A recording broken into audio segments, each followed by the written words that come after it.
महाराष्ट्र 24 तासचे प्रायोजक आहेत MDH मसाले.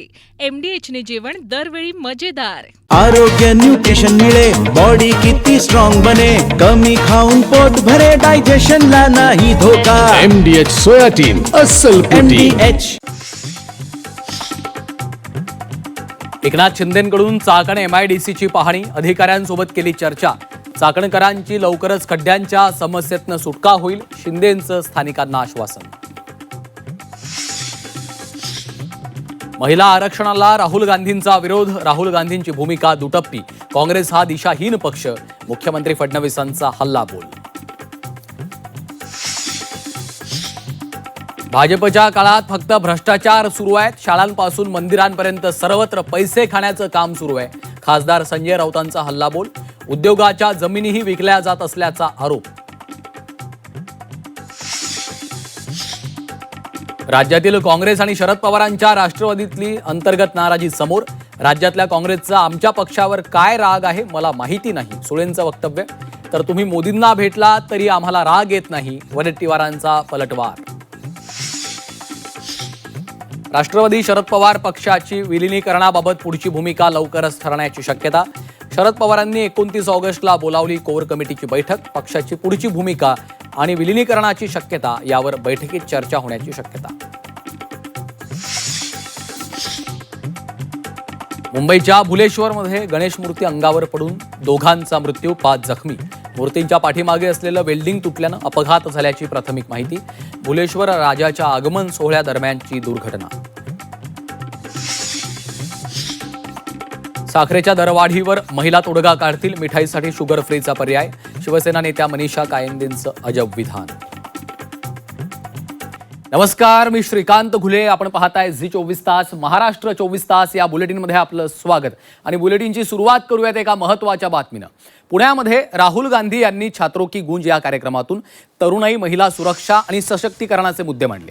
राहुल गांधी यांनी सरकारवर टीका करत महिलांवरील अत्याचार आणि त्यामागच्या मानसिकतेवर सवालही उपस्थित केले. त्यानंतर नागपुरात मुख्यमंत्री देवेंद्र फडणवीसांनी राहुल गांधी यांच्या या भूमिकेवर पलटवार केलेला आहे. महिला सक्षमीकरणाची भाषा करणारे राहुल गांधी महिला आरक्षणाला विरोध करतात असा आरोप मुख्यमंत्री देवेंद्र फडणवीसांनी केलाय. त्याचवेळी मंथन फॉर युवाच्या माध्यमातून मुख्यमंत्र्यांनी जेनझीशी संवादही साधलाय. भाजप आणि महाविकास आघाडीमध्ये आरोप प्रत्यारोप सुरू झालेले आहेत. राहुल गांधी यांच्या या कार्यक्रमावर भाजपकडनं पैसे वाटपाचा आरोप झालाय, तर फडणवीसांच्या कार्यक्रमावर विरोधकांनी पेड इव्हेंटचा आरोप केला. राजकारणामध्ये तरुणाई केंद्रस्थानी आलेली आहे. पाहूयात या संदर्भातला विशेष रिपोर्ट.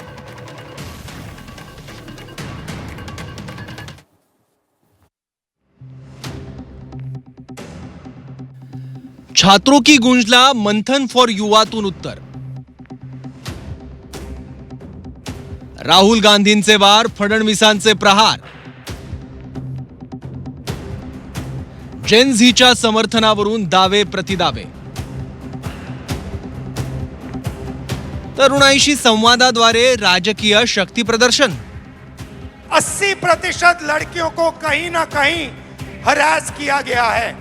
विमेन्स रिझर्वेशन बिलाला विरोध करायचा, तो हाणून पडायचं, ही राहुल गांधींची दुटप्पी भूमिका आहे. लड़कों को फुल फ्रीडम मिलनी चाहिए, वो जो भी करना चाहे करें. गाली देनी है गाली दे. सारे के सारे लोग ऑर्गेनिकली यहाँ पर आए. पुण्यात राहुल गांधींनी छात्रों की गूंज कार्यक्रमात सरकारसह मनुस्मृतीच्या विचारधारेवर घणाघात केला. हजारो तरुणी आणि तरुणांच्या उपस्थितीत राहुल गांधी महिला, मुलींची सुरक्षा आणि सशक्तीकरणाच्या मुद्द्यावर त्यांनी सरकारला लक्ष केलं. पैदा होने से पहले हर साल 4.5 लाख लड़कियों की हत्या होती है. That is the first violence. पहली हिंसा. दूसरी हिंसा हरासमेंट. इस भीड़ में से 80% लड़कियों को कहीं ना कहीं हरास किया गया है. राइट? सड़क पे, बस पे, रेस्टोरेंट में, स्कूल में, कॉलेज में 80% महिलाओं को हरासमेंट किया जाता है.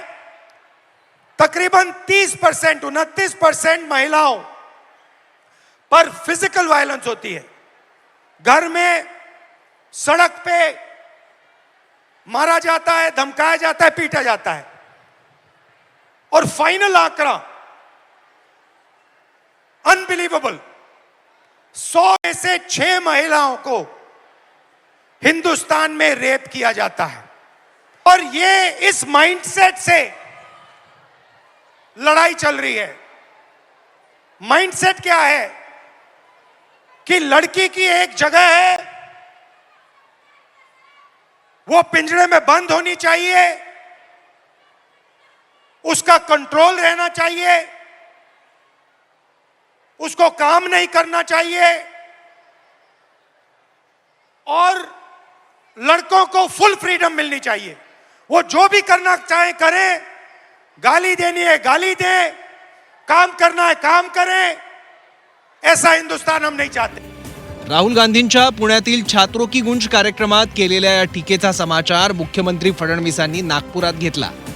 रविवारी नागपुरात मंथन फॉर युवा कार्यक्रमात मुख्यमंत्र्यांनी जेन झी सोबत संवाद साधला। यावेळी त्यांनी राहुल गांधींची महिलांबाबतची भूमिका दुटप्पी असल्याचा आरोप केला। एकीकडे महिला सक्षमीकरणाबाबत भाषणं देतात आणि दुसरीकडे महिला आरक्षणाला राहुल गांधी विरोध करतात असा टोला फडणवीसांनी लगावला। तसंच नागपुरात भाड्यानं लोक आणली नाहीत असं म्हणत मुख्यमंत्र्यांनी विरोधकांच्या कार्यक्रमाला टोला लगावला। आपल्या संविधानाच्या प्रक्रियेमध्ये सर्वात मोठी व्यवस्था संसद आहे। त्या संसदेमध्ये 33% महिला खासदार पोचल्या पाहिजे हा प्रयत्न मोदीजी करतायत आणि त्याला राहुल गांधी विरोध करतायत। पुण्यात येऊन महिलांबद्दल बोलायचं आणि खरी महिलांना जी अधिकारिता मिळणार आहे, जो अधिकार मिळणार आहे, त्या विमेन्स रिझर्वेशन बिलाला विरोध करायचा, तो हाणून पडायचं, ही राहुल गांधींची दुटप्पी भूमिका है। महाराष्ट्र की जो जेनजी, महाराष्ट्र के जो युवा आज इस मैदान पर थे, 25,000 लोग, कोई गाड़ियाँ नहीं लगाई गई, किसी को पैसा नहीं दिया गया, सारे के सारे लोग ऑर्गेनिकली यहाँ पर आए। कुल 1.25 लाख लोगों ने इस कार्यक्रम में सहभागिता दी। राहुल गांधींच्या पुण्यातील कार्यक्रमाच्या दुसऱ्याच दिवशी नागपुरात मंथन फॉर युवात मुख्यमंत्र्यांनी जेन झी सोबत संवाद साधला। भाजपच्या या रणनीतीवर महाविकास आघाडीनं टीका केली आहे। संजय राऊतांच्या नागपुरातील कार्यक्रमाला पेड इव्हेंट म्हणत फडणवीसांना प्रत्युत्तर दिलंय। तर भाजप काँग्रेसची नक्कल करण्याचा प्रयत्न करत असल्याचा टोला वरट्टीवारांनी लगावलाय। तर राहुल गांधींच्या कार्यक्रमात पैसे वाटल्याचा आरोप भाजपचे मुख्य प्रवक्ते नवनाथ बन यांनी केला। वर्ल्ड गिनीज बुकामध्ये नोंद व्हावी अशा प्रकारचा तो कार्यक्रम होता। मला वाटतं देशाच्या नव्हे तर जगाच्या इतिहासामध्ये एक यूथ आणि केवळ गर्ल्स स्टुडंट साधारण 50,000च्या आसपास तिकडे उपस्थित होते आणि तो जल्लोष होता। तो काही असं पकडून आणलेला क्राऊड नव्हता, पकडून आणलेली ती मुलं नव्हती आणि स्वतःहून उत्स्फूर्तपणे एक राहुलजींच्याकडनं असलेल्या त्यांच्या अपेक्षा आणि म्हणून ते गर्ल्स एम्पॉवर, मुलींना शक्ती देणं, मुलींना ताकद देणं, मुलींच्या पाठीमागे खंबीरपणे उभं राहणं, मुलींना ऐकून घेणं। आजकाल तर सगळे मन की बात करतात, पण लोकांच्या मनातलं काय आहे, मुलींच्या आणि विद्यार्थ्यांच्या मनात काय, हे राहुलजींनी ऐकलं। काल जेन झीचे एक मेळावा पुण्यात झाला, छात्रों की गुंज। तेव्हा हेच मुख्यमंत्री असं म्हणतायत हा पेड इव्हेंट आहे। मग आज तुमचा काय? हा पेड इव्हेंट आहे म्हणताय, तुम्ही अपमान करताय मुलांचा, विद्यार्थ्यांचा, तरुणांचा, तरुणींचा। हा पेड इव्हेंट आहे। मग लाडकी बहीण काय होती? लाडकी बहीण मतं विकत घेण्यासाठी 1500 रुपयाला जो पेड इव्हेंटच होता। बिहारमध्ये 10,000 रुपये टाकले मोदींनी, हा पेड इव्हेंटच होता ना। भारतीय जनता पक्ष हाच एक पेड इव्हेंट आहे, स्वतः भारतीय जनता पक्ष संपूर्ण। जनाब संजय राऊत राहुल गांधी यांच्या पैसों की गूंज या कार्यक्रमाची पोलखोल केल्यानंतर तुमचा तिळपापड झालाय, तुम्हाला मिरची लागलीये। काल संगमनेरमधनं बस भरून आणल्या होत्या, कोल्हापूरमधनं बस भरून आणल्या होत्या आणि पैसे देऊन पैसों की गूंज हा कार्यक्रम पुण्यामध्ये केला। संजय राऊत राहुल गांधींना रिलॉन्चिंग करण्यासाठी किती पैसे वाटणार आहेत, किती कोटीचं बजेट आहे, एकदा महाराष्ट्राला सांगा. दिल्लीतील जंतर मंतर आंदोलन आणि त्याला मिळालेल्या यशानंतर सर्वच राजकीय पक्षांनी तरुणाईशी संवाद वाढवायला सुरुवात केली आहे. राहुल गांधी छात्रों की गुंजच्या माध्यमातून तरुणाईशी कनेक्ट होण्याचा प्रयत्न करत आहे. त्याचवेळी आता सरकारनंही एक दिवस एक विद्यापीठ उपक्रमाद्वारे तरुणाईशी संवाद सुरू केला आहे. नागपुरातील मंथन फॉर युवाच्या माध्यमातून हजारो जेन झी समोर मुख्यमंत्र्यांनी त्यांचा राजकीय प्रवास विशद करत संवाद साधला. सर्वच प्रमुख पक्षांनी जेन झीवर लक्ष केंद्रित केल्यामुळे आता देशाचं राजकारणच तरुणाईवर केंद्रित झाल्याचं दिसतंय. ब्युरो रिपोर्ट, झी 24 तास. पाहूयात पुढची बातमी. पुण्यामध्ये राडाकरणं एबीव्हीपीच्या कार्यकर्त्यांना देखील भोवलेलं आहे. काँग्रेसच्या पाठोपाठ एबीव्हीपीच्या कार्यकर्त्यांवर गुन्हा दाखल झालाय. एबीव्हीपीच्या 20 ते 25 कार्यकर्त्यांवर गुन्हा दाखल झालाय. राहुल गांधी यांच्या सभेपूर्वी हा राडा झालेला होता. पुण्यातल्या शिवाजीनगर पोलीस स्टेशनमध्ये एबीव्हीपीच्या आंदोलनकर्त्या विद्यार्थ्यांवर गुन्हा दाखल करण्यात आलाय. 2 दिवसांपूर्वी रात्री COEP कॉलेजमध्ये दोन्ही संघटनांचे कार्यकर्ते आणि विद्यार्थी आमने-सामने आले होते. अनंतकुमार दुबे या जखमी विद्यार्थ्याच्या फिर्यादीनंतर शिवाजीनगर पोलीस स्टेशनमध्ये गुन्हा दाखल करण्यात आला.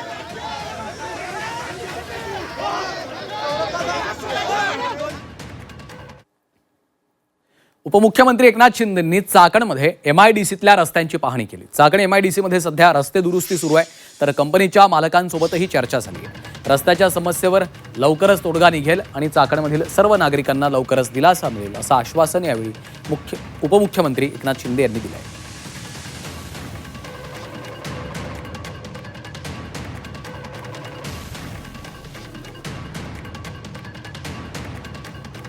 तळेगाव शिक्रापूरची डागडुजी युद्धपातळीवर आहे. 31 तारखेच्या आत डागडुजी पूर्ण केली जाईल. उद्योगमंत्री उदय सामंतांनी ही माहिती दिली आहे. 24% रस्त्यांची कामं मार्चमध्ये पूर्ण होतील असं देखील आश्वासन त्यांनी दिलं आहे.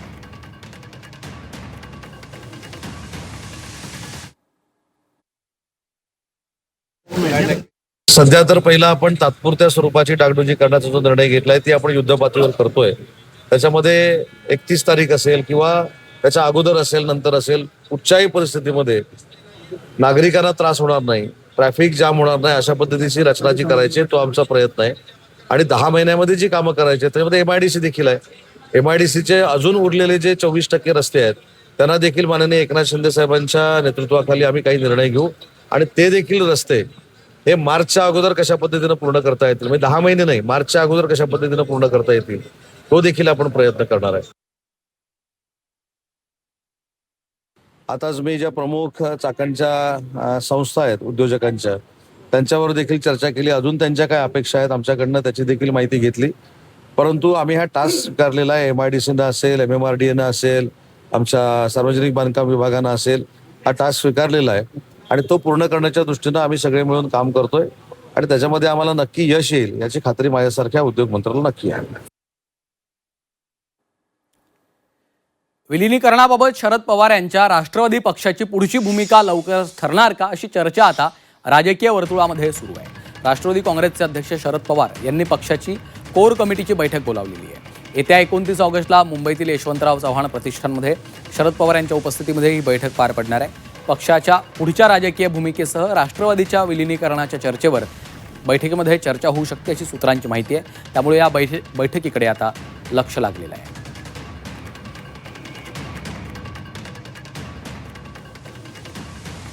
राज्यातील काँग्रेसचा आमच्या पक्षावर काय राग आहे मला माहिती नाही आहे. राज्यामधील काँग्रेस नाराज काय आहे हे देखील माहिती नसल्याचं सुप्रिया सुळेंनी म्हटलंय. तर तुमच्या पक्षाचा राग करतो हा बाळबोधपणा कुठून आला असा सवाल विजय वडेट्टीवारांनी केला आहे. तुम्ही मोदींना भेटलात तरी आम्हाला राग येत नाही, आम्हाला सर्व काही माहिती आहे, यावर आज बोलणार नाही असं सूचक वक्तव्य वडेट्टीवार यांनी केलेलं आहे. महाराष्ट्र काँग्रेसचा राष्ट्रवादी काँग्रेस पक्ष शरदचंद्र पवारवर काय राग आहे याचं उत्तर माझ्याकडे नाही.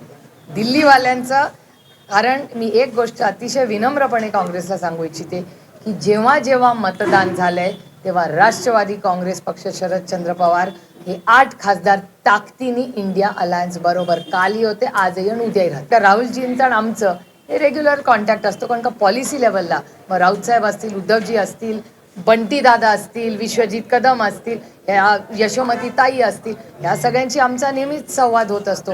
आता जे कोणी नाराज आहेत त्यांना त्यांच्या लिडरशिपला विचारायला लागेल. त्याचं उत्तर माझ्याकडे नाही. ज्या काँग्रेसवाल्यांची मी रोज कॉन्टॅक्टमध्ये असते त्यांच्याबद्दल मी सांगू शकतो. मला सुप्रियाताईंनाच विचारायचं आहे की तुम्हालाही कुठून बाबू झाला की आम्ही राग करतोय तुमचा? आम्ही कशाला राग करू? तुम्ही किती वेळा मोदीला भेटले तरी आम्हाला अजिबात राग येत नाही, कारण तुम्ही आमच्यासोबत आहात. तुम्ही कोणाच्या विमानातून गेले तरी आम्हाला अजिबात राग येत नाही, कारण आम्हाला माहिती आहे की तुम्ही आमच्यासोबत आहात. त्यामुळे आम्ही कशाला राग काढू? आम्ही अजिबात राग काढत नाही. कामं असतात म्हणून एकदा भेटतात, दोनदा भेटतात. सत्ताधाऱ्यांना भेटलं पाहिजेत ना, मोदींना भेटलं पाहिजेत विशेष करून. आणि 3-3दा भेटले तरी आम्हाला अजिबात राग येणार नाही. राग यायचा प्रश्न नाही, कारण त्यांचे विचार आमच्या बरोबरचे आहेत. रोहित पवार यांनी मृत मुलीच्या कुटुंबियांची भेट घेतलेली आहे. यावेळी रोहित पवार यांनी कायदा सुव्यवस्थेवर प्रश्न उपस्थित केलाय. पोलिसांनी हलगर्जीपणा न करता तपास करावा अशी मागणी रोहित पवार यांनी केली. यासह अजितदादांनंतर बारामतीमधील कायदा सुव्यवस्थेची घडी विस्कटली अशी खंत रोहित पवार यांनी बोलून दाखवली आहे.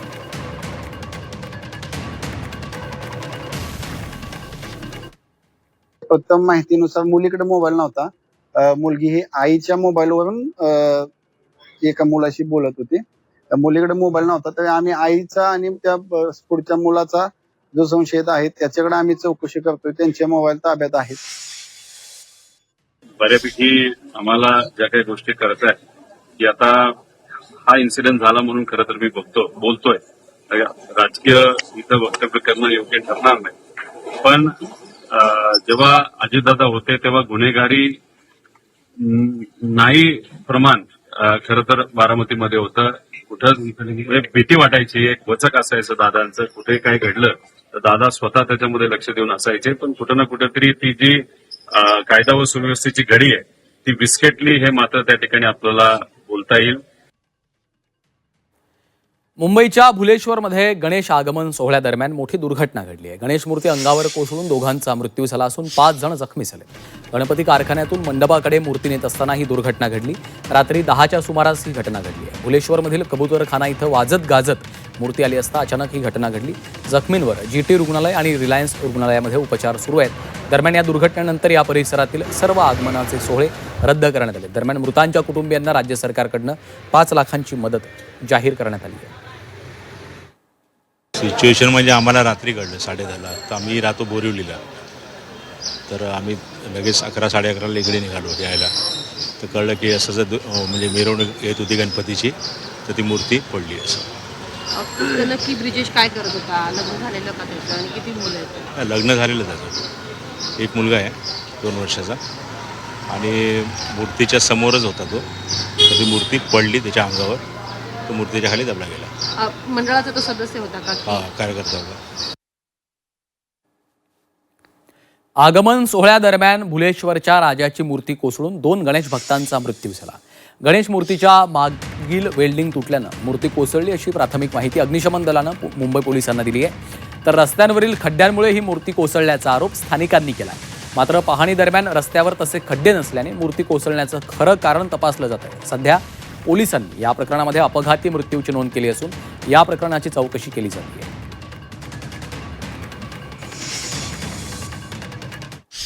कोणाची चूक वाटते? मूर्तिकार काय नक्की? बीएमसीची चुकी. एवढा मोठा रोड बघायला, इकडे उंच आहे, इकडे खाली आहे. रोड बनवलाय कुठे? साधारण किती लोक आगमनावेळी होते? कमीत कमी 2000 जास्त असेल. 2000 मेंबर असेल. मुंबई महानगरपालिकेला तर निर्देश आम्ही दिलेच आहेत, पण आता काटेकोरपणे मुंबई महापालिकेने या आगमनाच्या रस्त्याची स्थिती काय याच्यावर तातडीने 24 तासात काम केलं पाहिजे. हे मी मुंबई महापालिका आयुक्तांशी बोललोय. सर्व मंडळांची भूमिका सकारात्मक असते. पोलिसांची, ट्रॅफिक पोलिसांनी राहावी आणि दुर्घटना होऊच नाही या पद्धतीच्या व्यवस्थांची चिंता आपण सगळ्यांनी केली पाहिजे. लालबागच्या राजाच्या प्रवेश मार्गावर जाळी बसवण्यात आली आहे. लालबागच्या पुलावर संरक्षण जाळी बसवलेली आहे. दुर्घटना घडू नये म्हणून प्रशासनाने हा निर्णय घेतला आहे. दर्शनादरम्यान दुर्घटना घडू नये म्हणून खबरदारी घेण्यात आलेली आहे. लालबागच्या पुलावर ही संरक्षण जाळी बसवण्यात आलेली आहे. खबरदारीचा उपाय म्हणून जाळी बसवण्याचा निर्णय घेतला आहे.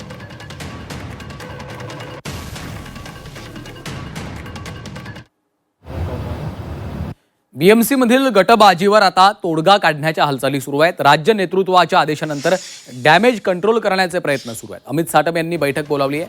नगरसेवक आणि प्रमुख नेत्यांची ही बैठक आहे. अमित साटम, महापौर, स्थायी समितीचे अध्यक्ष, शिक्षण सभापती, सभागृह नेत्यांची महत्त्वाची बैठक होणार आहे. नगरसेवक आणि सर्व प्रमुख नेते यावर स्वतंत्र बैठकीला उपस्थित राहणार आहेत.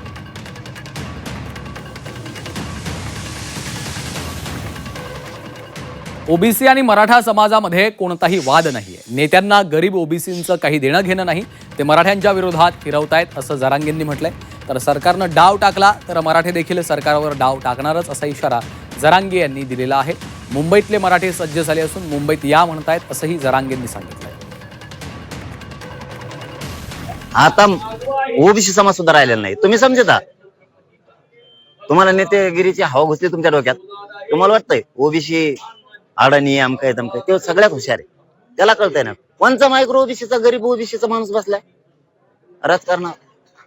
एवढ्या कळवळ्याने सांगायला लागलेत. कोणचा नोकरीत गेलाय मायक्रो ओबीसीचा? सगळ्या जागा हडपेले यांनीच गरीबाच्या, आणि उगाच बोबाटा दाखवायचा असं तसं काही नाही. इथं ओबीसीत ऐका ना, अवैध ओबीसीत मराठ्यात कसलाच वाद नाही. त्यांचं फक्त म्हणणं आहे नोंदी सापडल्या असल्या तर मराठ्याला दिलं पाहिजे. इतकी साफ नियत ग्रामीण महाराष्ट्रातल्या गरीब ओबीसीची. सरकारने डाव केला, मराठ्यांनी सरकारवर डाव टाकलाच, हे ध्यानात ठेवा. महामुंबईतले अख्खे मराठी एकत्र झाले, सज्ज झाले. ते कधी या म्हणतात महाराष्ट्रातले मराठी आम्ही सज्ज आहे. गर्व वाटतो अशा लोकांचा की जे जातीच्या लेकरासाठी कुठल्याही टोकाचं लढायची तयारी ठेवते. कुठल्याही टोकाची पाठ थापटावं लागती महामुंबईतल्या मराठ्यांची सगळ्यांची. आणि सगळ्या महाराष्ट्रातले ग्रामीण महाराष्ट्रातले मराठी कौतुकच करतात मुंबईतल्या सगळ्या मराठ्यांची. तर साखरेच्या दरात वाढ झाल्यामुळं त्याचा थेट फटका हा सर्वसामान्यांना बसतोय. ऐन सणासुदीमध्ये साखर वाढल्यामुळं मिठाईच्या दरातही वाढ झाली आहे. LPG गॅसच्या दरात वाढ झाली, यानंतर इंधन दरवाढ आणि आता साखर नारळाच्या दरात झालेल्या वाढीमुळंच दरवाढ करावी लागत असल्याचं मिठाई विक्रेत्यांनी म्हटले.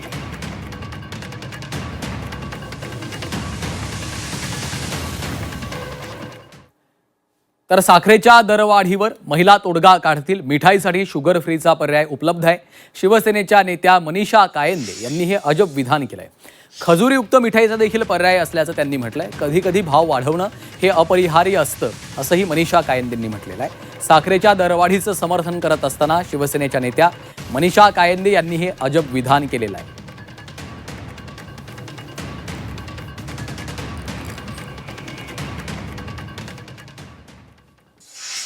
आपल्याला माहिती आहे शुगर फ्री मिठाई पण बनतात ना.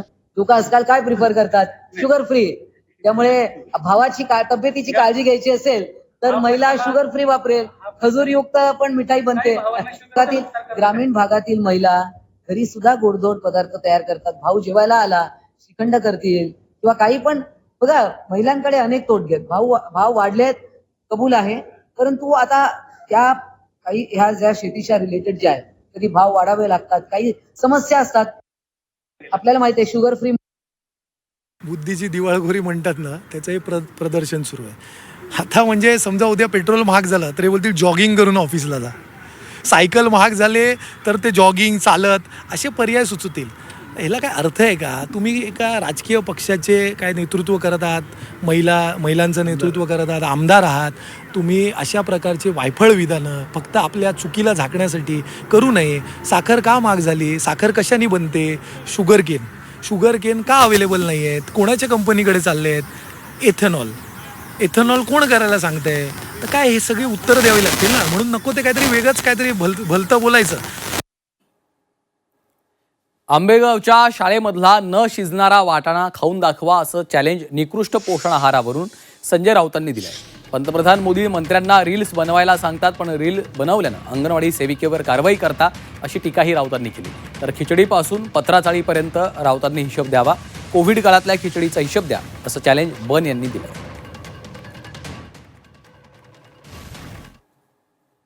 हा वाटाणा जो आहे आंबेगावच्या शाळेतला, हा त्या विद्यार्थ्यांनी वर्षा बंगल्यावर घेऊन जावं आणि खा म्हणावे याची भाजी खाऊन दाखवावी त्यांनी. आणि त्या पगारियाचं सगळं निलंबन करा, निलंबन पगारियाचं व्हायला पाहिजे. हा जो कंत्राटदार आहे त्याचं निलंबन झालं का? त्याचं निलंबन झालं नाही. निलंबन झालं त्या बिचाऱ्या शिक्षिकेचं. आता तिला नंतर लोकांच्या दबावामुळे परत घेतलं, ठीक आहे, कारण आता लोक जागरूक आहे. अंगणवाडी पोषण आहारच्या घोटाळ्या प्रकरणात माननीय मुख्यमंत्री देवेंद्रजी फडणवीस साहेबांनी चौकशीचे आदेश दिले. चौकशीवरून दोषींवर कारवाई करण्यात येईल. परंतु कोविडच्या काळामध्ये कामगारांना वाटली जाणारी खिचडी, या खिचडीमध्ये अपहार कोणी केला होता? संजय राऊत खिचडीमध्ये घोटाळा करणारे आणि त्याचे पैसे खाणारे तुम्ही, आणि पत्राचाळीमध्ये तर तुम्हाला जेलमध्ये बसावं लागलं 100 दिवस. त्यामुळे घोटाळ्याच्या गप्पा संजय राऊतांनी करू नये. कोविडच्या काळामध्ये कामगारांची खाल्लेली खिचडी याचा हिशोब महाराष्ट्राला जनाब संजय राऊत, उद्धवजी ठाकरे आणि उभाटा गटाने दिला पाहिजे. राज्यातल्या समस्येबाबत विजय वडेट्टीवार यांनी सरकारवर निशाणा साधलाय. पुढील 2 दिवसामध्ये आश्रमशाळांना भेट देणार. नागपूर जिल्ह्यातील आश्रमशाळांच्या विविध मागण्यांसाठी 2000 विद्यार्थी उपोषणाला बसलेले होते. स्वतः मुलांची भेट घेणार असल्याचं वडेट्टीवारांनी सांगितलं. विधानसभेत त्याच्याबद्दल प्रश्न उपस्थित करू असंही त्यांनी म्हटलेलं आहे. दुसरीकडे वडेट्टीवार यांनी अंगणवाडीतील निकृष्ट दर्जाच्या गुणवत्तेबाबत भाष्य केलं. चंद्रपुरातल्या शाळेत अंगणवाडीचे नमुने पाठवलेत. या देशातल्या प्रश्नांबाबत सरकारला काहीही देणं घेणं नाही, केवळ टक्केवारी मिळवणं इतकाच त्यांचा हेतू आहे, असा टोला लगावला आहे.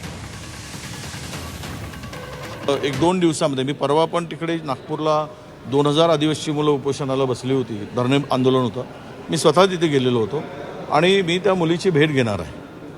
आणि मी आज आमच्या जिल्हाध्यक्षांना सांगितलं की त्या मुलींचा पत्ता शोधून ठेवा, आपण भेटू आणि तिच्याकडनं ती जे बिनधास्तपणे बेधडकपणे ती सगळे काही मानलं आहे आणि हे सगळे संसदेच्या लक्षात आणून देऊ, सरकारच्या लक्षात आणून देऊ, विधानसभेत मांडू आणि या प्रश्नाची उकल झाली पाहिजेत, प्रश्न सुटले पाहिजेत, असा आम्ही प्रयत्न करू. नाही, मी तुम्हाला सांगतोय, हे पोषण आहारची गुणवत्ता ही निकृष्ट दर्जाची आहे. आम्ही काही नमुने पाठवले चंद्रपूर जिल्ह्यातील जवळपास 40 अंगणवाडीचे. ते सगळे नमुने खाण्यास योग्य नाही अशाच प्रकारचे होते. त्याच्यावर आम्ही पत्र लिहिलं आहे, ती कारवाई आम्ही सुरू केलेली आहे. वाटाण्याचा प्रश्न तसंच आहे. ना गरोदर मुली महिला खात आहेत ते THR किंवा ते धान्य, आणि ना छोटी बालकं खात आहेत, फिकून देतात निवडून. हे सगळं निकृष्ट आहे. ह्या पैसे कमवण्याच्या चक्करमध्ये, टक्केवारीमध्ये हे सरकार इतकं अखंड बुडालेलं आहे की त्यांना लोकांशी काही देणं घेणं नाही. लोक जगले काय, मेले काय, मुलांचं कुपोषित बालकं वाढली काय, गरोदर स्त्रियांचं नुकसान झालं काय, त्यांना प्रॉब्लेम झाला काय, ह्यांना काही देणं घेणं नाही. महाराष्ट्र 24 तासचे प्रायोजक आहेत MDH मसाले. MDH ने जेवण दरवेळी मजेदार. आरोग्य न्यूट्रिशन मिळे, बॉडी किती स्ट्रॉंग बने, कमी खाऊन पोट भरे, डायजेशनला नाही धोका. MDH सोयाटीन अस्सल प्रोटीन. MDH